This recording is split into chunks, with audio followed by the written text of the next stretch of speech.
If it could be that you read it, it could be that you heard it. I've heard from a Holocaust survivor who was,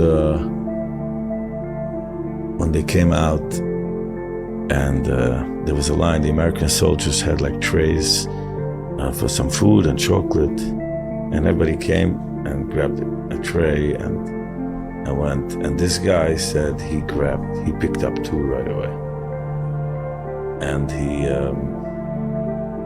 And he walked away, and there was another person who either couldn't make the line or they wouldn't let him in the line, and he begged him for some food, and he gave that guy a tray. And I know that story came to mind, and it was always very inspiring to me.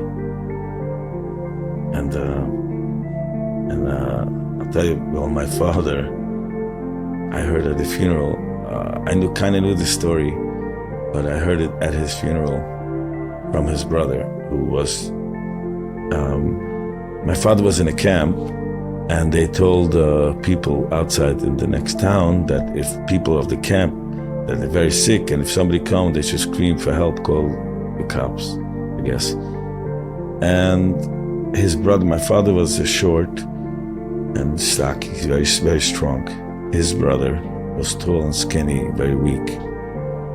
And my father, and he saw his brother was like fading away. So he dug a hole under the fence and he crawled to the next town. He went into the first house, and there was an older woman with sitting at a table. There was a bread and there was a knife. And she started screaming. So he grabbed the knife and, whatever, he asked her nicely to be quiet. And he took the bread, he backed out of the house, and he crawled back to camp. It's, to me, it was an inspiring story, and in honor of my father, to speak as he's Nehane Meziv Ashchina. It's an inspiring story, and I want to give that to him. It's very beautiful. And his brother said this story at my father's funeral, so I trust the story. I mean, I heard it from my father, the few stories that he told me he didn't speak much of the Holocaust. He couldn't talk about it. He was very emotional.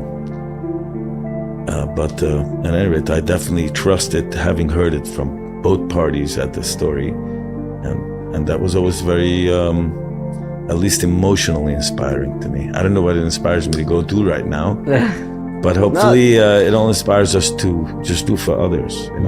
Just give of ourselves away for others.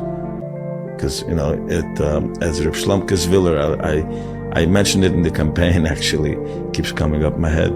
Because one of my rabbis, Rav Kleinerman, big tzaddik, Rav Abba Kleinerman in Yerushalayim, told me a lot of times. Reb Shlomo Zwiller said, he said in Yiddish, Reb Shlomo Zwiller said, one step for someone else is 1,000 steps for yourself.